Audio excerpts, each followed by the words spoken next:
Ted Seifert with Zaner Ag Hedge, our guest today. Ted, hey, let's talk about some of the greater economy issues out there. And one of those that we've been keeping kind of an eye on here is inflationary pressure. What's your read on that? How real is it? How concerned should we be for the overall economic picture? Yeah, I think all of us are really feeling the inflation right now. I mean, we've printed so much money throughout this COVID episode and added so much money to the M1 money multiplier that there is a lot of money flowing through our system right now.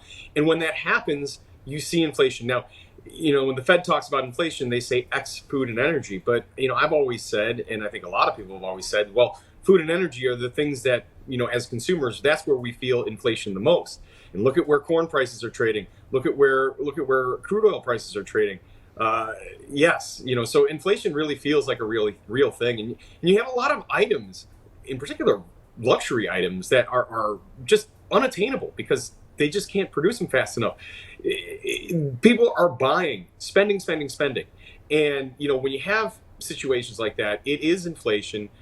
That's going to continue for a long period of time because the amount of money that had been dumped into the system, and that's going to benefit commodities as a whole. When the dollar is worth less, commodities are worth more. It also makes our commodities more attractive for the global end user when they have access to a cheaper dollar. So this is a good thing. It's part of the reason why we've seen as much strength as we have in the grains and agriculture as a whole, just commodities as a whole. And I think that will continue to be an underlying factor there.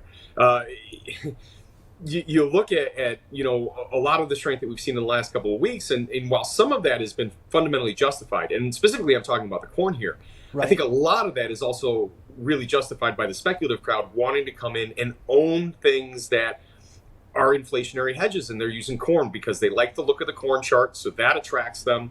But they also see that as a physical store of value that is somewhat inflation, or that is going to help offset rising inflation. So again, that is a factor that is a rather large factor in the markets that we have right now that I don't know if it's getting enough attention. Yeah, absolutely. Well, we continue to watch it here. Ted, thank you so much for those insights because we're seeing that across the board in all corners of not just agriculture, but our daily lives. We'll be back with more Ag Day coming up in just a minute. For professional marketing advice specifically tailored to your needs, call Zaner Ag Hedge at 312-277-0113.